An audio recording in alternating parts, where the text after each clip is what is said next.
What's up, y'all? It's your boy Niner Faithful. How's everybody doing? Hope everyone is having a legendary day.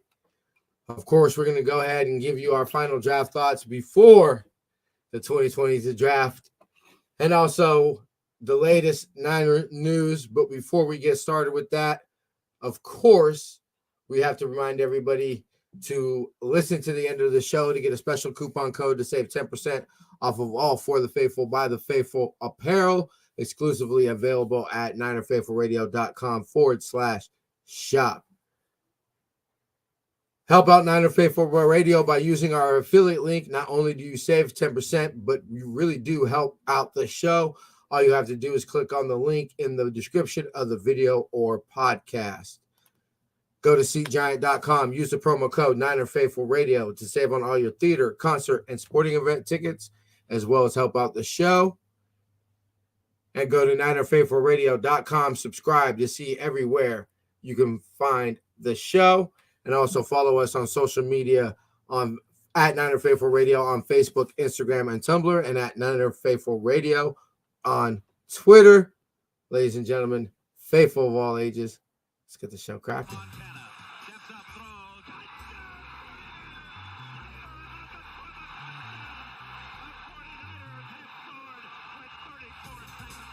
You are now listening to Niner Faithful Radio, the show for the faithful, by the faithful.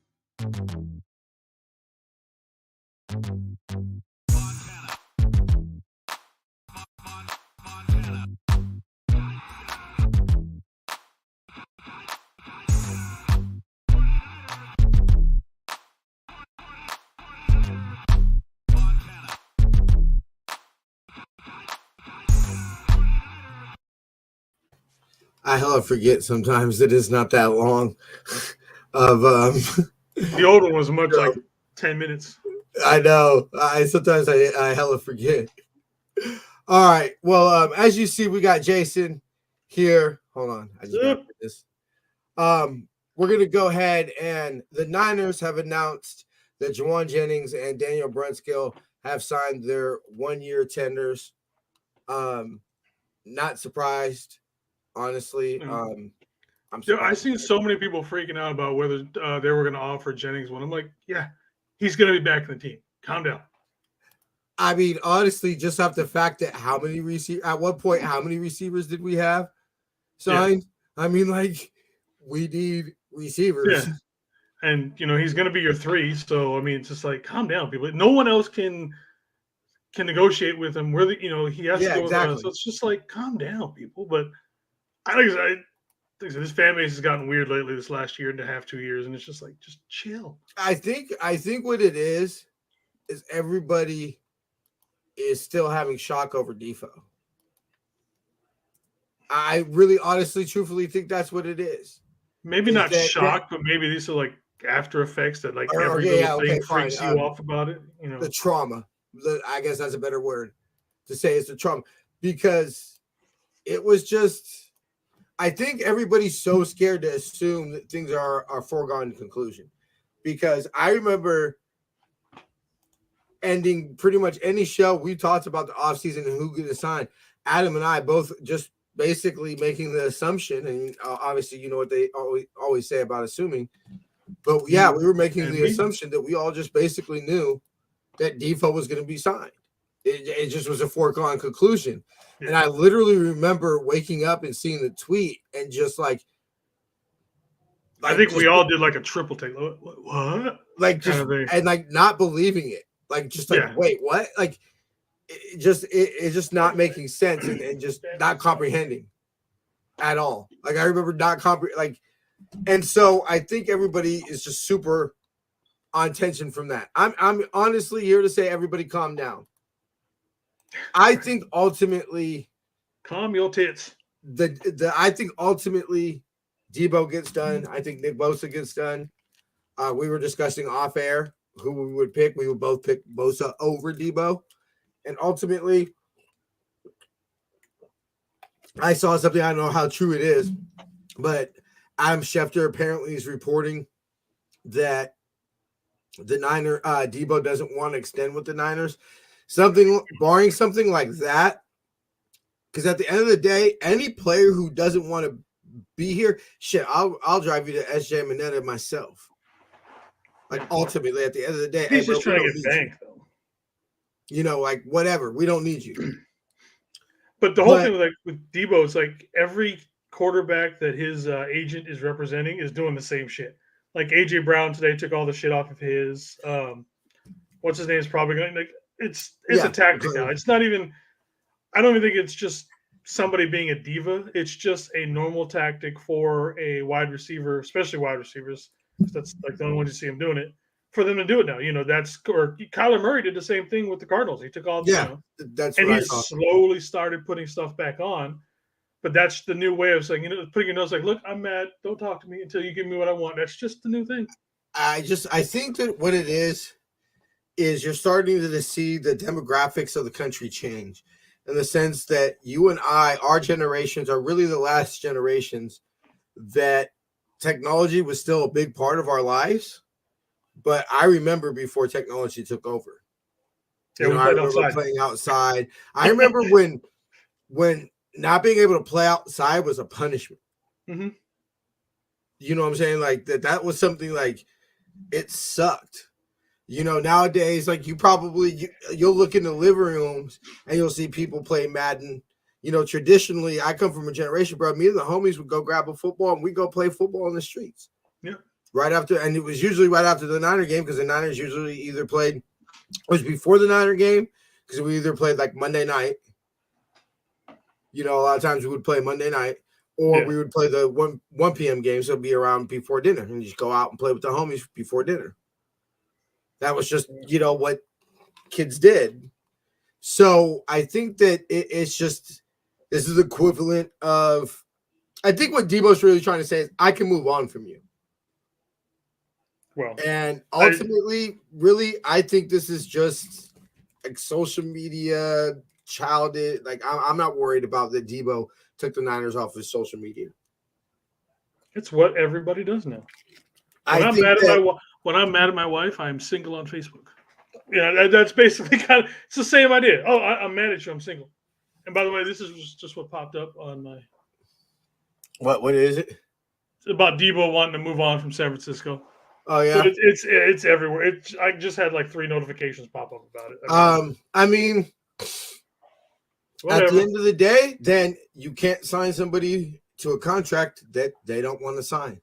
Yeah, but I really don't think it's that. I think it's just. I don't think it's so either. I don't. It's just negotiating. I don't see anything that's made the relationship sour. Like for Debo to come here and go to Kyle Shanahan and John Lynch, who, for all intents and purposes, him and Kyle have a great relationship. Yep. For all intents and purposes.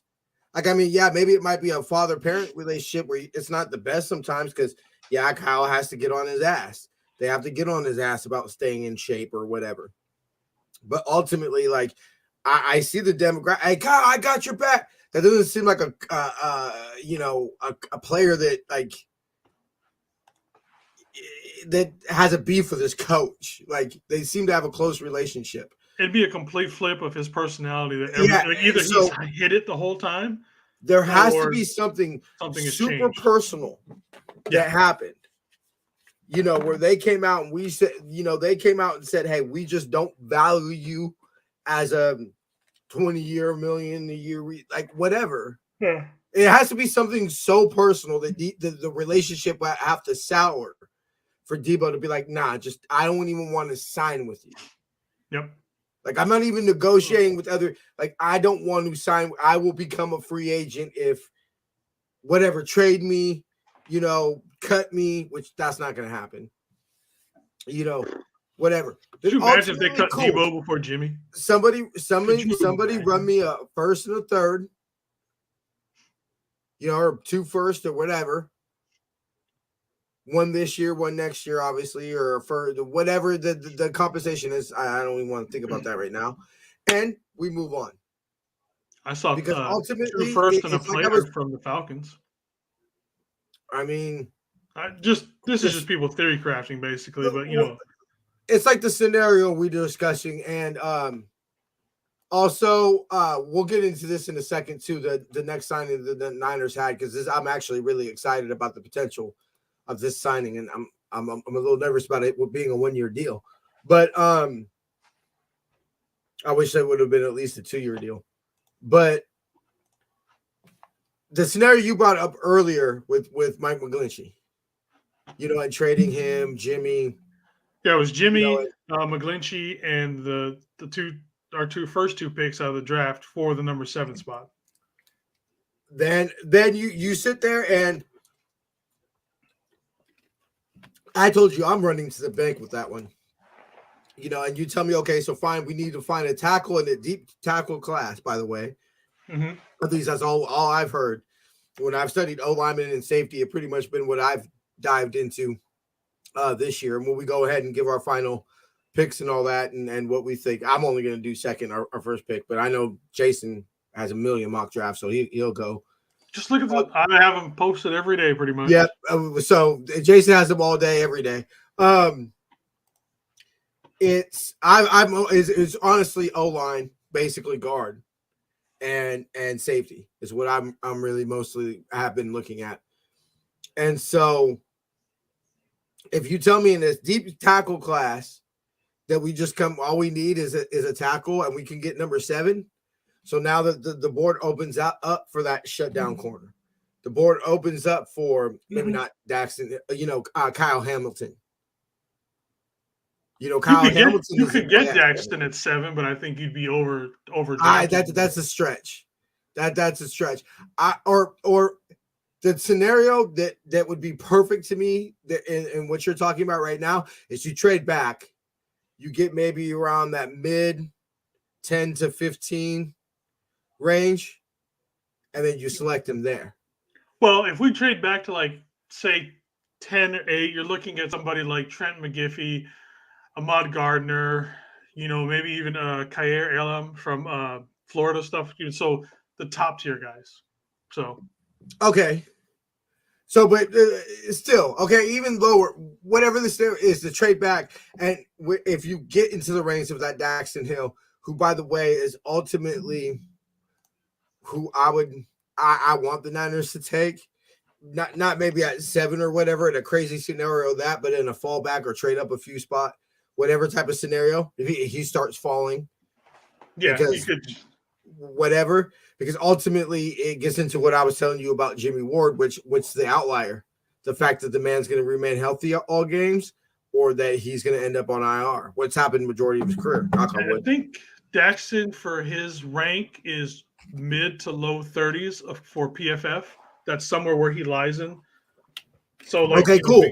Beginning of the second, if we could move up, then someone like him would be within that range. Okay, or even if we trade down multiple times, whatever scenario we could do with that. But anyway, I'm even looking at that with Debo. If you can say, hey, we got our number 1 back this year, and then 1 next year, or a third, or a second, a higher second that we can package into picks to slide back into the first round to take a Daxton Hill. And now you tell me that some of the best tackles or receivers are now available to us, and we just traded Mike McGlinchey or Debo. Yeah. And so you can feel the need right there, and then still take a top tier safety or a Daxton Hill. Jalen Petrie is a name I've been hearing tied to the Niners a lot. That and Nick Cross. I mean, Nick Cross would be lovely. I think that from what I've studied of Nick Cross, he seems like the box safety that we need. Now, we like to play our safeties versatile and switch them and everything like that. But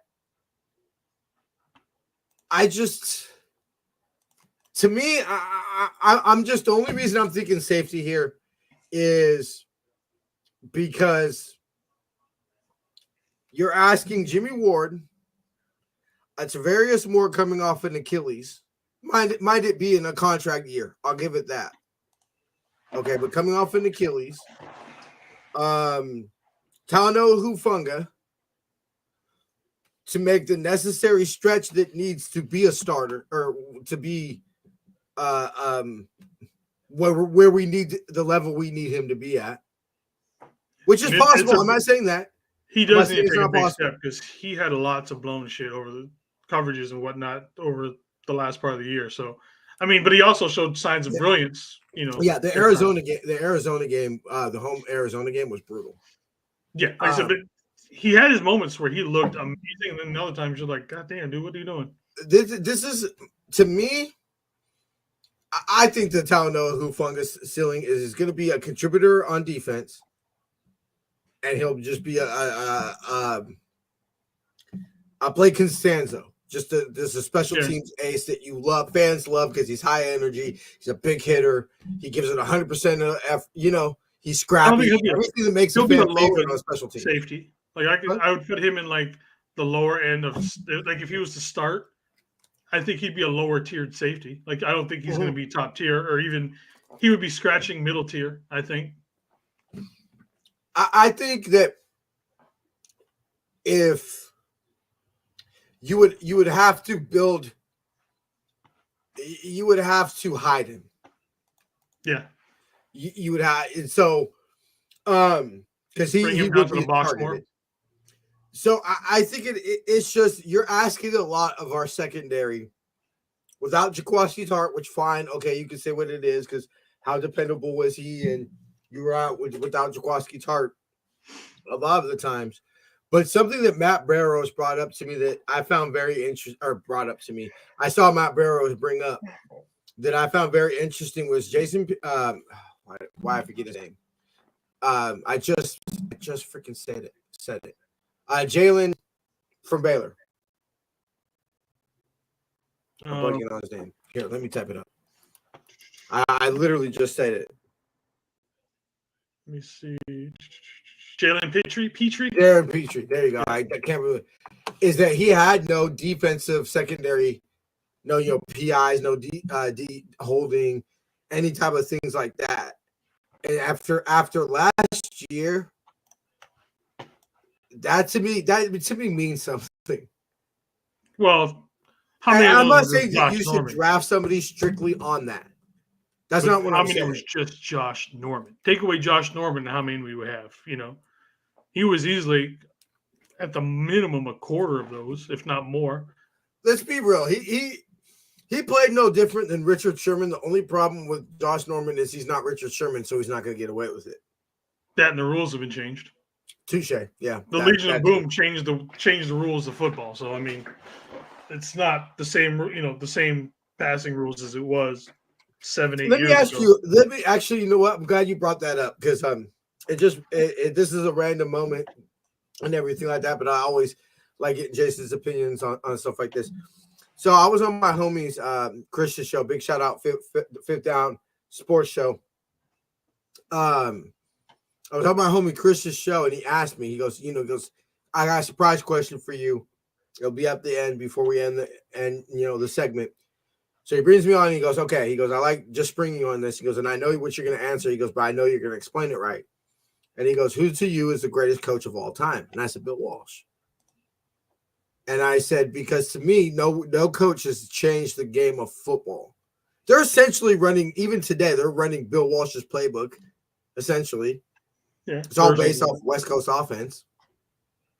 And so I said, name one thing that Bill Belichick, that 50 years from now, they're going to say, hey, because of Bill Belichick, they're still doing this. And he said, basically, when they manhandled the receivers in the Greatest Show on Turf Super Bowl, when they manhandled Isaac Brooks and Toy Hart and Aziz and all them, and they just manhandled them up and down the field, that's when they changed the rules. And that's Bill with Belichick's, big contribution to football.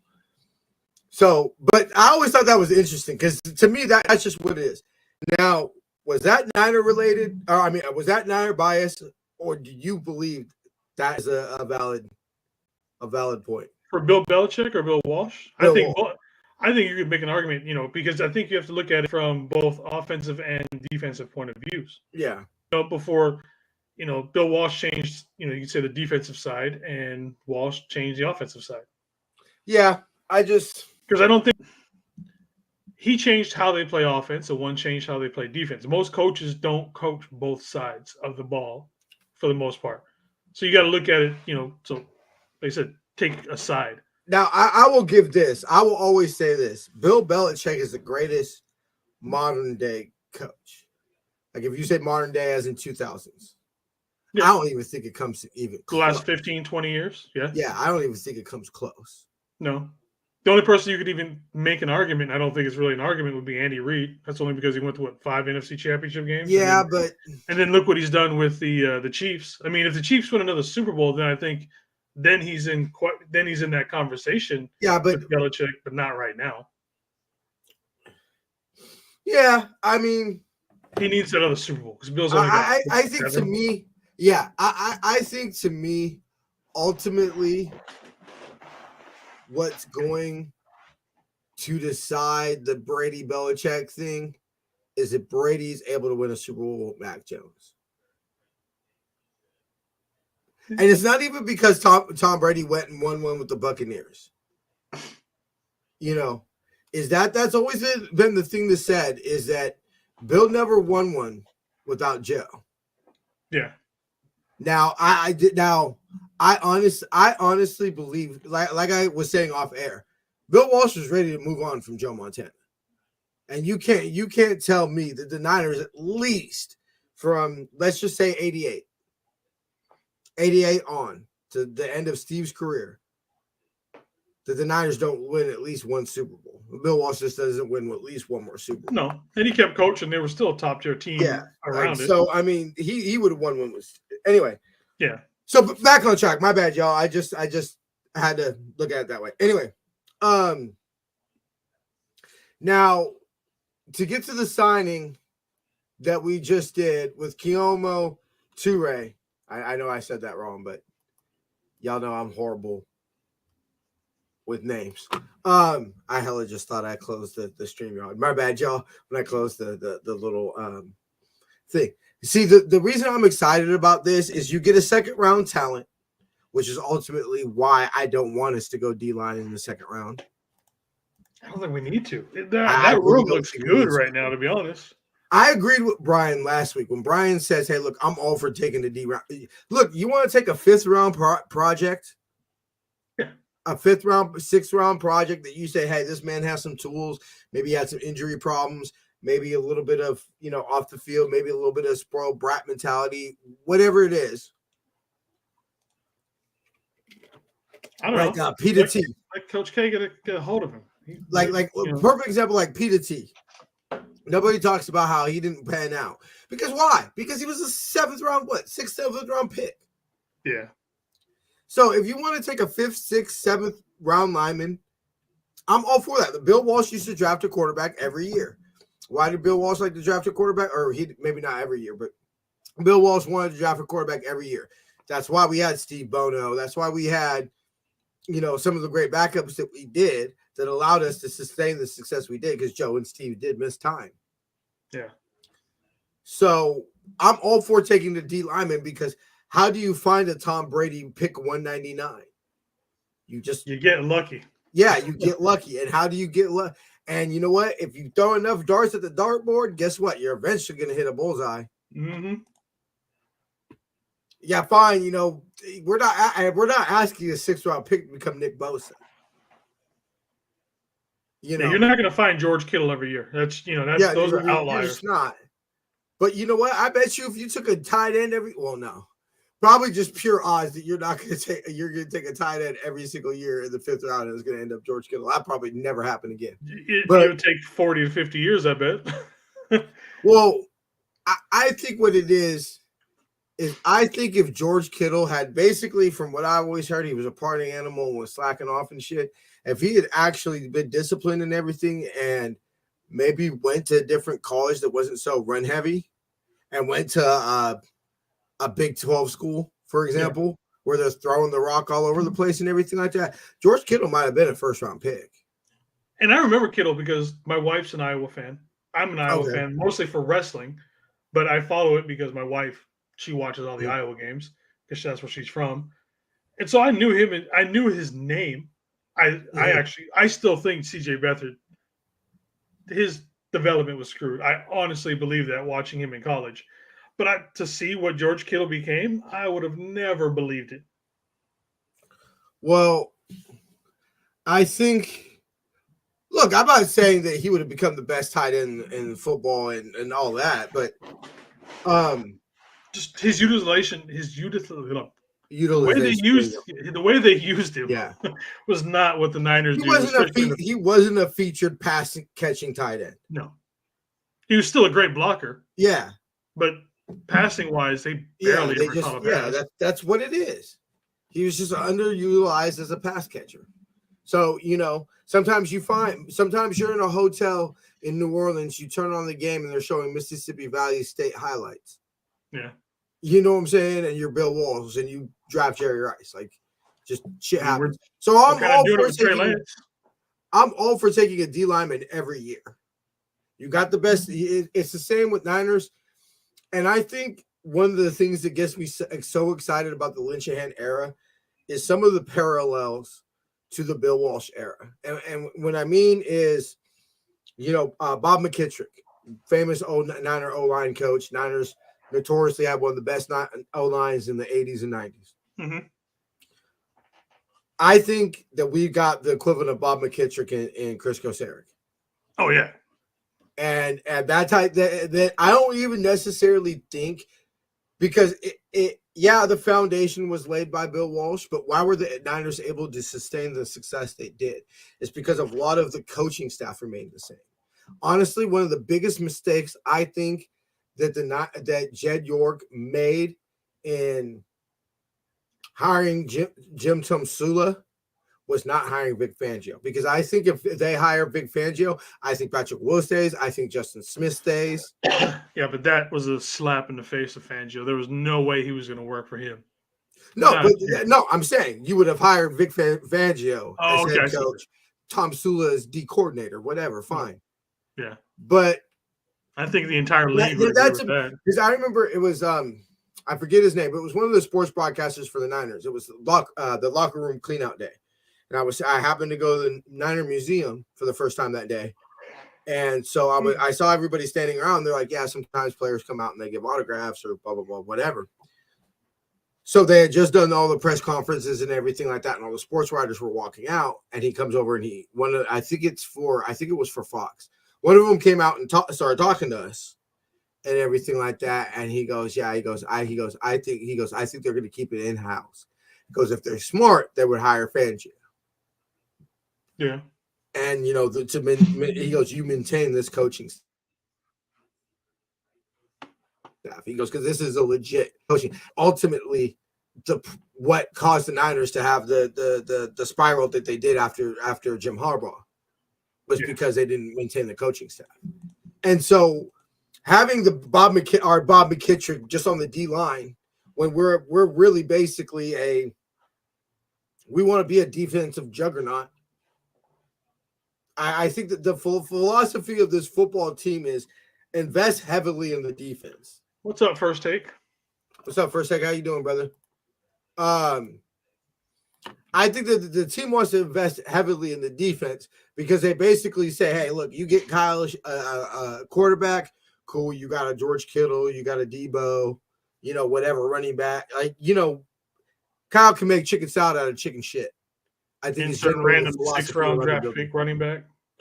Yeah.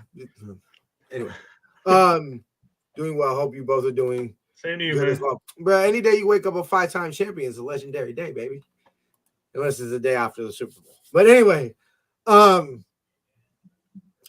so the signing of Takamoto is, to me, the perfect type of signing where I wish it was a 2-year deal.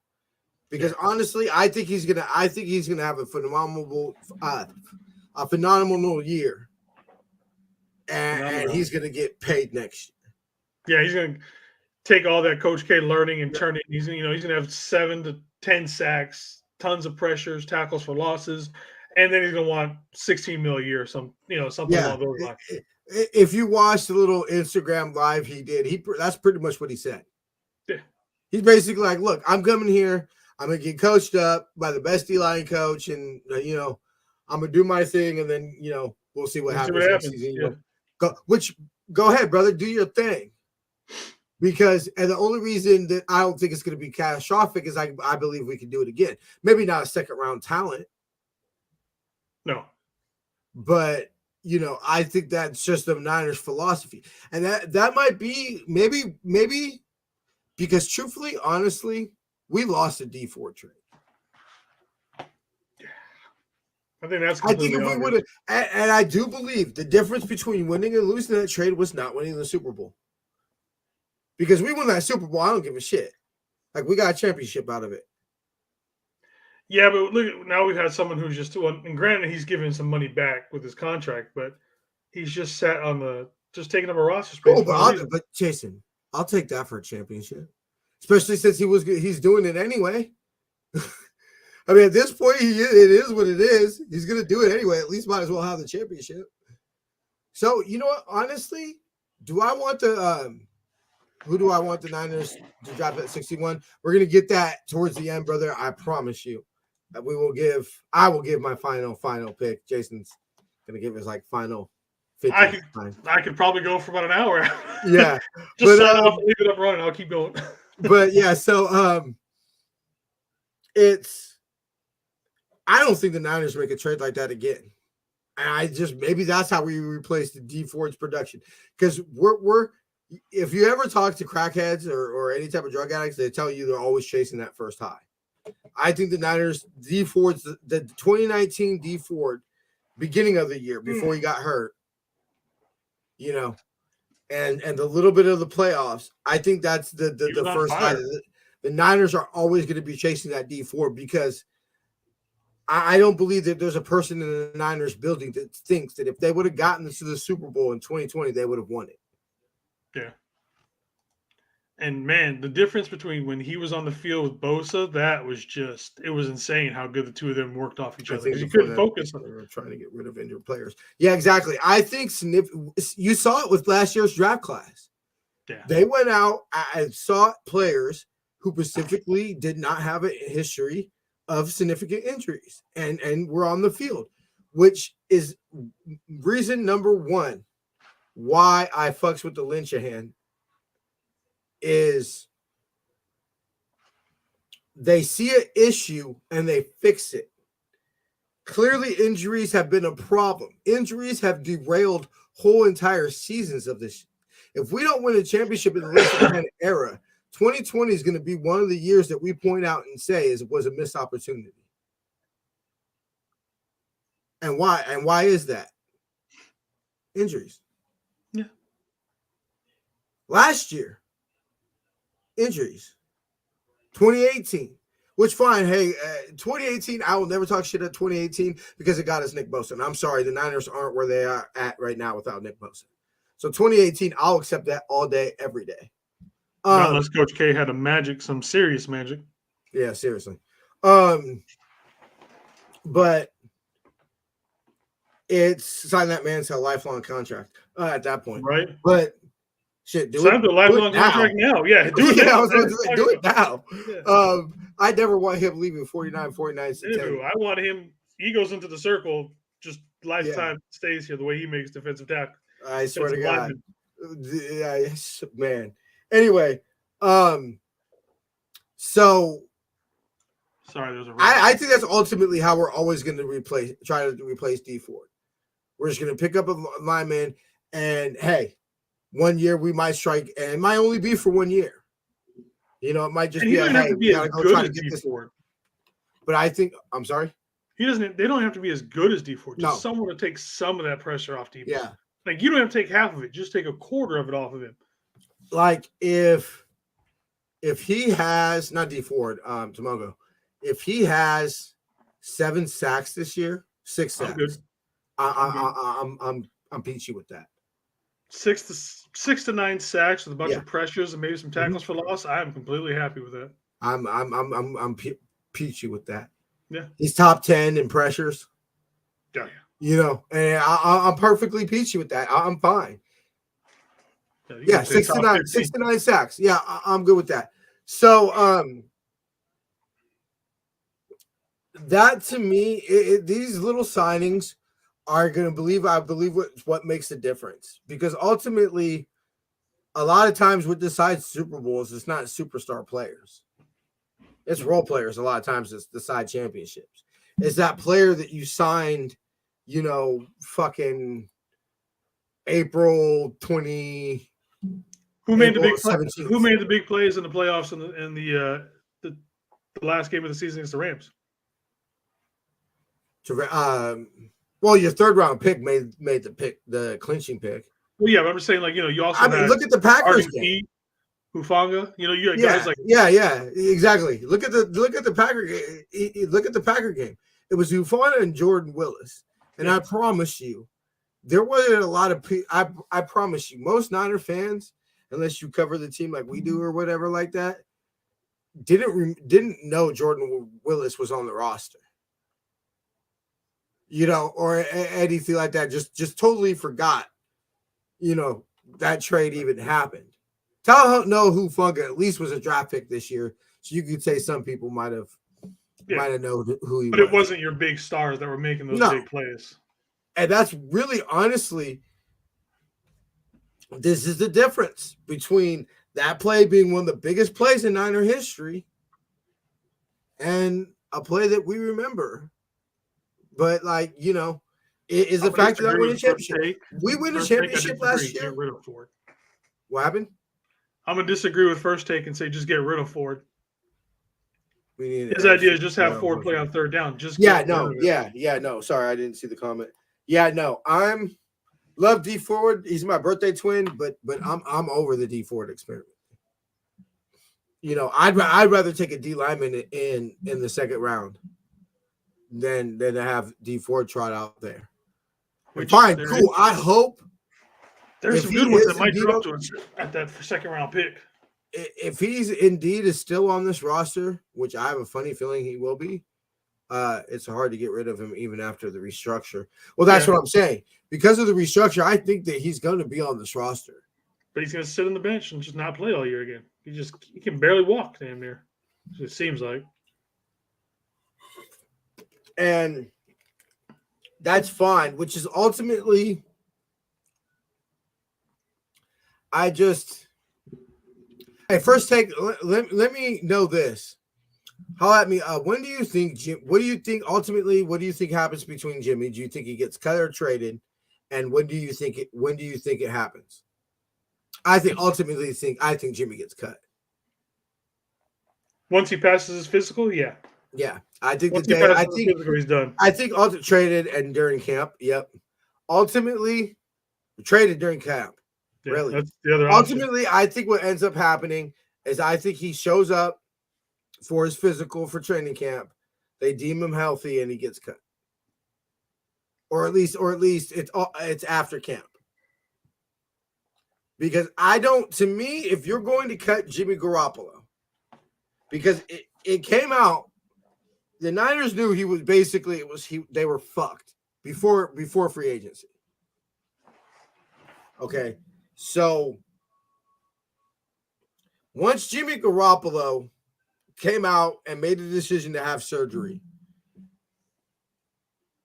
since the Niners didn't cut him right then, or you can't cut an injured player, but it doesn't make sense to cut him now because you're freeing up cap for whom? If John Lynch came out and said Debo and Nick Bosa have already been budgeted, which we can assume that's the only deals that are coming. The only Niners signings that are coming besides, some free agents, undrafted free agents and rookies, draft picks, are going to be Debo and Nick Bosa.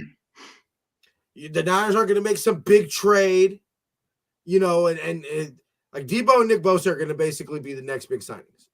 So those are already been budgeted for, according to John Lynch. So then what are you using the cap space for? The perfect time to get the cap space, bite the $14 million, or I believe that's what Jimmy's injury guarantee was $14 million. Bite the $14 million, free up the $13 million, and use that to go get you a pass rusher or whatever. And free agent left. there's no one left for that amount of money. No, I was talking about before free agent. Oh, okay. Before free agency. To cut like him Von Miller. now. To cut him now before basically you have to. $7 million. Okay, so that's even worse. So to me, I don't understand the benefit of cutting him before training camp or after training. Basically, before the season, basically, unless something injury happened. Well, the injury guarantees $7 million. So then, why wouldn't you cut him when he comes out and you're basically like, okay, we cannot save whatever it was going to be that we were going to save by cutting him. We're going to have to pay Jimmy Garoppolo $7 million. He comes out and says, hey, my shoulder's fucked up. If you were going to cut him, then would have been the time you pay the $7 million. Hey, whatever, we got this money. Go ahead and go spend it in free agency. They're hoping on a prayer that they get something out of him. Anything. Like even at this point, it's like just give me a bag of Doritos at this point. They're probably hoping for a 5th or a 6th at the most, because that's all they're going to get for him. Well, you can't get awesome. Okay, that's not happening. To me, basically, fine. Okay, unless he's traded, somebody offers you that 5th or 6th or 7th or whatever, then you're keeping him throughout camp. And you're going to have him be the backup. So you're trotting Jimmy Garoppolo out there because he's going to be healthy by camp. So you're going to be able to save whatever you're going to save. So you're cutting him. So you're trotting Jimmy Garoppolo out there for majority of the preseason. Or you're trotting Trey Lance out there, which let's be real, Trey needs the reps. Okay, fine. But you're exposing your new franchise quarterback out there and basically backing yourself into a corner where you have to keep Jimmy Garoppolo. They would play Sudfeld or whoever they pick up for practice squad over Jimmy, I think. I mean, probably. That's what I would think. But carry like 4 quarterbacks? They even pay $7 million and hope they can get something. Well, yeah, that's what that's what it is. They don't want to pay the $7 million and they hope they get something. It could be like with the trade that came up that was crafted with him and McGlinchey and a couple of picks. Yeah, they're hoping to package something, but not many people that you're gonna have to give up. Okay, so but you say Mike McGlinchey. I mean, does the team really want Mike McGlinchey? I mean, I'm sure, of course, there's a team out there that would take Mike McGlinchey. Of course, I'm sure. Oh, yeah. But there's a team out there that wants Mike McGlinchey. Okay. No, he's not necessarily getting traded. It was a theory crafted one to where we would give Jimmy and McGlinchey and our first 2 picks this year to Atlanta to move up to number 7. I don't think he's getting traded either. It was he's not. People were just throwing out there just for shits and giggles. Yeah, that wasn't necessarily. We weren't reporting that or trying to. No, it's not even what I want. That was just something earlier, but I don't know. I just think that the Niners have backed themselves in a corner, and Jimmy. I think ultimately Jimmy's going to get cut before week 1. Whenever the final cuts are, I can look up the date. But whenever the final cuts are come out, is essentially when I think Jimmy Garoppolo is going to get cut, and you'll keep Nate Sudfeld or whoever. The thing that pisses me off about this is that's money that you could have trademarked for Lincoln Tomlinson. Or fine, Lincoln was gone, DJ Jones was gone. Okay, fine, but that whatever you're saving with Jimmy is money that you could have made to make. Why couldn't we have gone after Von Miller for a couple of years? I'm just saying, just nothing. There was just nobody out there that we could have used Jimmy's salary for to make this football team better for now and the future. Because Jimmy's not going to be our backup quarterback. That's not happening. I mean, did we not everybody here call bullshit when Lynch said they had an offer on the table for 2 seconds? Everybody called bullshit. There's no way anybody's giving up 2 seconds for Jimmy. mean, it's look maybe last year when we first drafted honestly, Trey. What irritates me the most about what irritates me the most about this is Jimmy basically in his last press conference basically said, hey, goodbye. Thanks for the great times. The deuces. So to me, this is just all about petty and power bullshit. And to me, ultimately, I'm not saying this as a Niner fan. I'm saying this as a, let me take off my Niner hat for a second. I don't feel that Jimmy has that real reason to be butthurt about the Niners drafting Trey Lance. And the simple fact that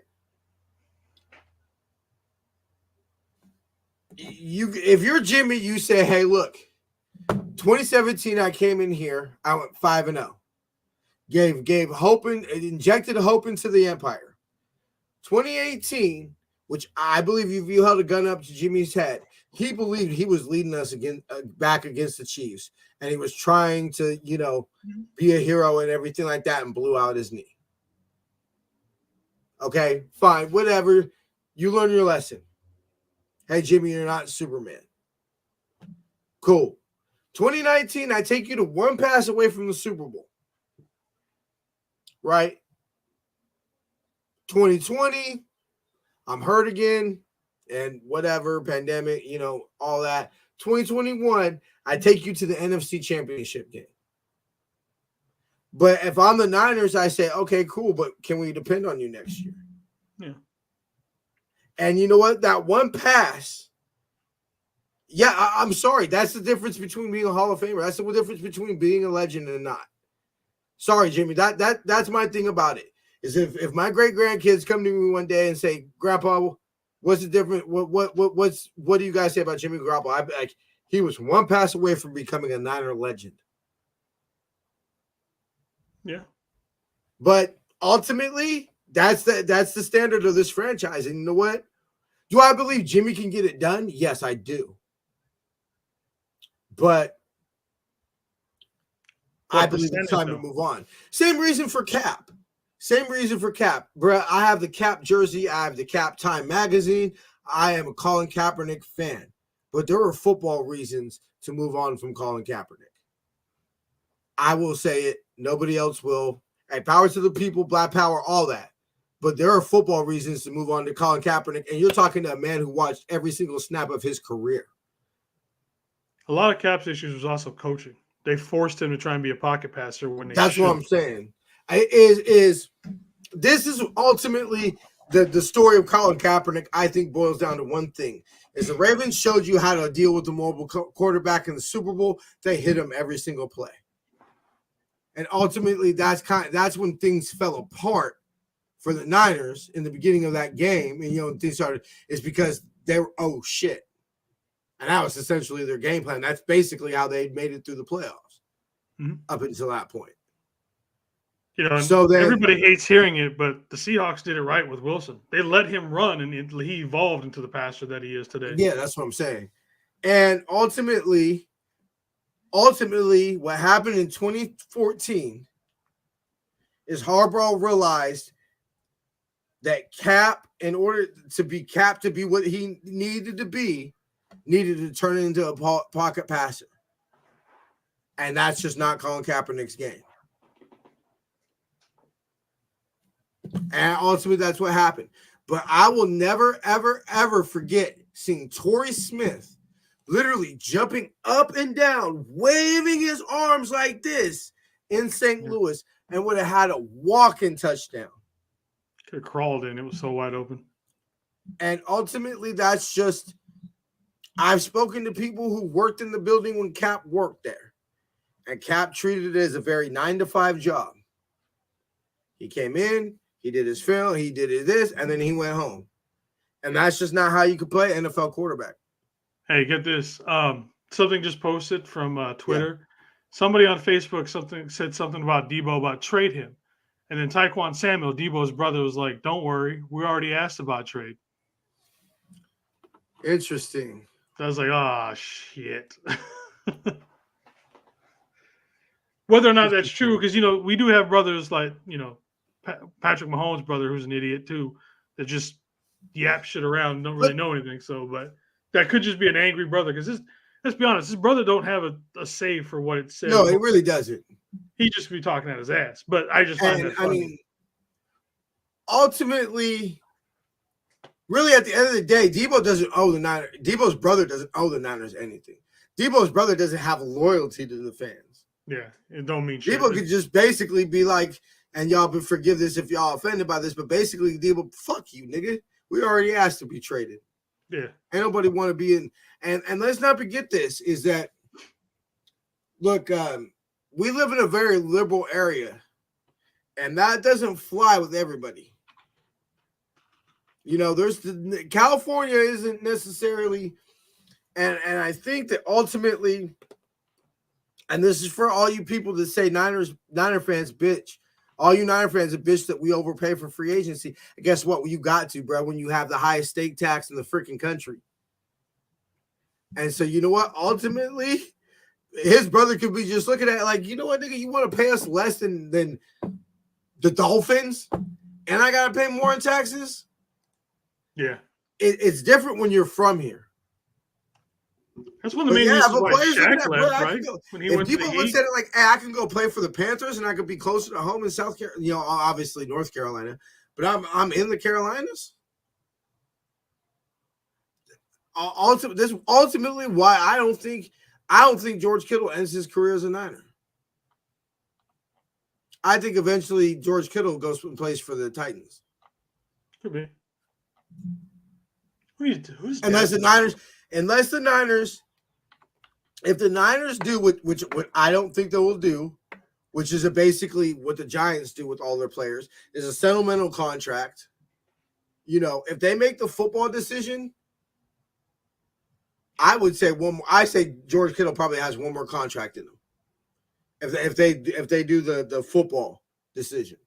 Yeah. If you do the sentimental decision, and he's going to be a Niner for life and all that, okay, fine.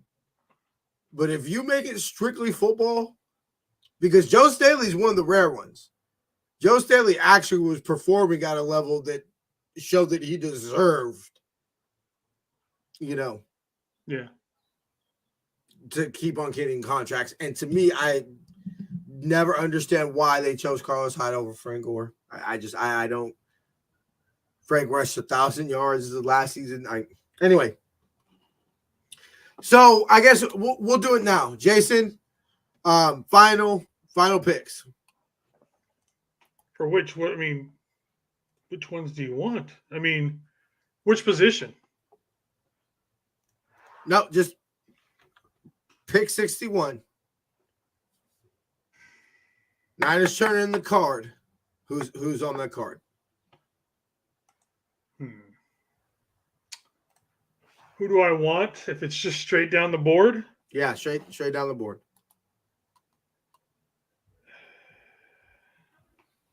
Dylan Parham from Memphis. So you think ultimately they're going guard? Yep. We need help on that line. I mean, we got what? How many holes? Well, with Brunskill signing. But do you want Brunskill to start? I mean, yeah. We've already talked about Daniel Brunskill's the best sixth lineman in the NFL. I mean, and it depends. The one safety from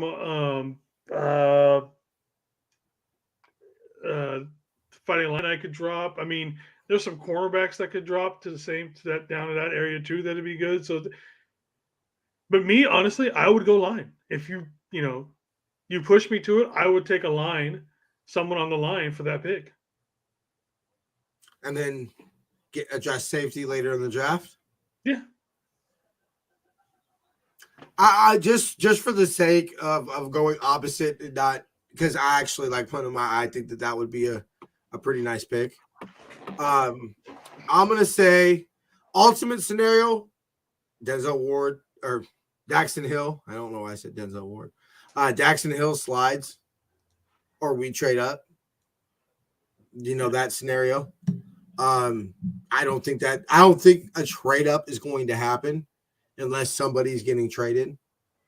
No, I think it would take something like a package deal with Yeah, I think somebody's getting traded if we're moving up, just because we simply don't have the capital to necessary to move up.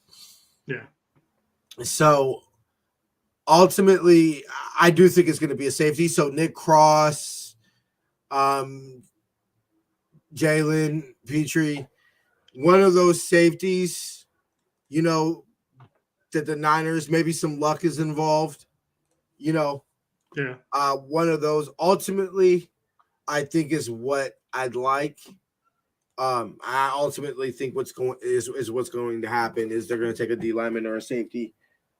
I don't see us taking anything crazy like a linebacker. Maybe corner. Fine if you say some top tier corner slides. Like you're looking at maybe, like I said, maybe Jalen. I doubt it. Daxton Hill could maybe. What's the guy from Mississippi State? Marquise Emerson, I believe is his name, something like that. He could be available. He's probably a little bit lower than what that draft is, so we could trade down for it. There's one kid out of Houston State, Xylon McCullum. Yeah, I think he's a perfect fucking slot corner. Yeah, something like that. Yeah, because also that's why I like Daxton Hill, is because he essentially looks like a Jimmy Ward replacement, and that's why I like is that you could sit there and you could do what I believe right now would be the best 11. Is that you let whoever that slot corner is, whether it be Daxton Hill, whoever you draft there, and Demo compete, which you would assume it would be Daxton Hill that would win the job. Ambry and Demo get to develop another year. And you sprinkle them in. Obviously, they're going to play some, special teams, whatever. And then you have E-Man and Jarvarius Ward outside. And then you have Jimmy Ward single high, and then figure out what to do at strong safety. Maybe you bring Tart still hasn't signed, right? Yeah. As far as I was about to say, as far as I heard, he hasn't signed. So maybe it might be last year. See, I'd rather have maybe Mosley on the inside. What happened? I'd rather have Mosley on the inside and start Thomas and Ward on the outside. Yeah. Well, I'm saying if you draft a slot corner, you'd assume he'd be the starter. Mosley's not as good. Watch his shit. Look at his stats deep. I like Mosley. Dig into his stats. Trust me. Look, is he a number one shutdown corner? No. But hence the look, I believe he's a replacement level in the sense that that's why the Niners won't commit to him. The Niners won't commit to him because they know they can get better out there. They just see the value in, hey, we'd rather play E-Man that we know can do a serviceable job and pay him these 1-year contracts than invest the significant capital that would take. I think you'd make more. I think it would be better if we, traded, cut him, whatever kind of a thing, drafted a new slot corner and let Ambry move, get into that position more. Well, you're not going to cut him. Well, no, I'm just saying, I would take that over keeping him. I mean, it's too late to probably get a trade unless we use like a draft, draft day trade or something. But I've never really liked Mosley and this is obviously not as a person. He's cool like that, but he gives up a lot. Well, I'll agree with you in the sense that it's kind of been in his career since 2019. It's kind of been, well, who else do we got? That's kind of what it's been, because it was clear the Niners were begging Ahkello Witherspoon to hold down the starting corner. Yeah, and he just couldn't. They were begging him to. but it was affecting the team. Like they're like, we cannot continue to do this. Like this is costing us a Super Bowl berth. You know, that for after that, it was clear. Mostly won out on default. Sorry. That's what I think it was. Ultimately, I think what it was. He won that. I think that's what it was. And I think he's a good backup, but not a starter. And I think ultimately the Niners want Ambry Thomas to make Emmanuel Mosley expendable. Okay. I think that's eventually what the plan is. Or I shouldn't say expendable because I believe that you keep E-Man on the roster because he's an NFL corner. I had no problem with him as a nickel or a dime. Yeah, that's what I'm saying. It's your third, fourth, top two, whatever. But all right, I think we're gonna go ahead and wrap it up here. But yeah, ultimately, I'll just say, I'll say, Daxton Hill. He slides because this is my show and my fantasy. All right, Shaw. Any final words, Jason? If you want some funnies, I'm going to be on Josh Two Pete show on Thursday. He's a pretty decent sized Twitch streamer. They are doing a community mock draft from their Discord. I've obviously will be working the Niners board. I'll probably be streaming that simultaneously on my Twitch on Ufa Cafe. So you can look for me there. Like I said, it's a community. Not all the teams have been filled yet, so I might take on a second team just so we get live picks for everyone. But for sure, I'm doing the Niners. You know, I was thinking about. Because the rule is if you're going to do two teams, you can't do ones in the same conference. So I'd have to pick somebody from the AFC. So I was thinking about taking the Chargers. There you go. All right, well, make sure to catch Jason on that. We're still trying to decide what we're going to do for draft day because we do not want to do it like last year where we were on, what was it, an hour and a half before the draft started? Yeah. Or was it an hour? I think we had Josh on at like 4. Yeah. And the draft started at 5. But we're not going to do that this year. We're not being on the draft. And we're damn sure not going as late as we did last year. That's not happening. I will. Well, because I can't. Anyway, that would be. Man, I get up at 3:30 in the morning. I don't give a damn. I don't give a damn. I don't know if I can convince my girl to watch that much of the draft. Dude, do you see this room? This is mine. My wife can go do whatever the hell she wants. I'll be in here by myself. Yeah, maybe she might be good enough to. She's got now that we're not moving. She's got her whole craft and plant room. She can stay in there, and I'll stay in there. And I'll figure something out.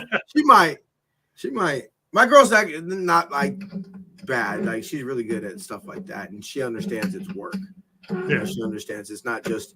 She respects the fact that like, look, babe, like the games. Yeah, that's a fan thing. Like it is what it is. But watching the draft, there's just certain things I do, like going to camp every day. Like, look, babe, that's not a hobby. I do that because I do the show and I cover the team. Yeah, like that's work. I might be jumping on to Josh's show too for that because we've got a bunch of they're planning a big stuff and. Oh, they're planning a big show? Yeah, like maybe we can jump in and out kind of a thing. Because since we don't have a first-round pick per se, yeah, maybe not necessarily go live. I'll be live, but I don't know if you want to do it as well. But because I'm jumping in between him and yeah, no, I'm only going to do day 2. Yeah, I'll be on for day 1. Actually, unless it's something because if we trade into the first, a crazy scenario happens and we trade in the first round, then find whatever we can. Throw together. I might not even watch the first round. It might just be looking on Twitter or something like that, and something pops up. Oh shit, babe, we got to turn on the draft.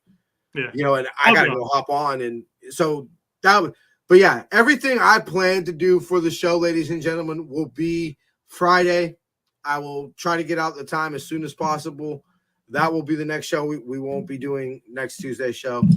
Till then, we're gonna say faith, love, and happiness. Oh, yeah. My bad. All right, bro. We'll see you later. All right. So we got Jason. We're going to go ahead and do this. Make sure to use our affiliate link to save 10% off of all 49er merchandise at shop49ers.com. Go to SeatGiant.com. Use the promo code Niner Faithful Radio to save on all your theater, concert, and sporting event tickets, as well as help out the show. You can go to NinerFaithfulRadio.com/subscribe to see everywhere you can subscribe to the show, and follow us on social media on Facebook, Instagram, and Tumblr at Niner Faithful Radio, and Twitter at Niner Faithful R. Faithful of all ages. I shall see y'all next Friday. Till then, faith, love, and happiness. Go Niners.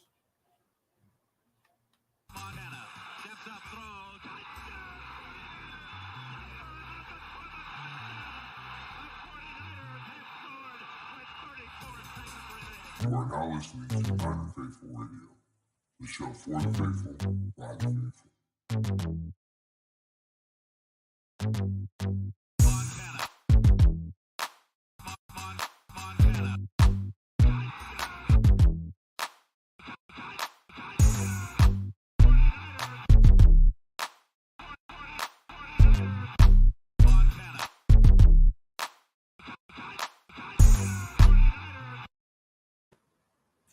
See ya.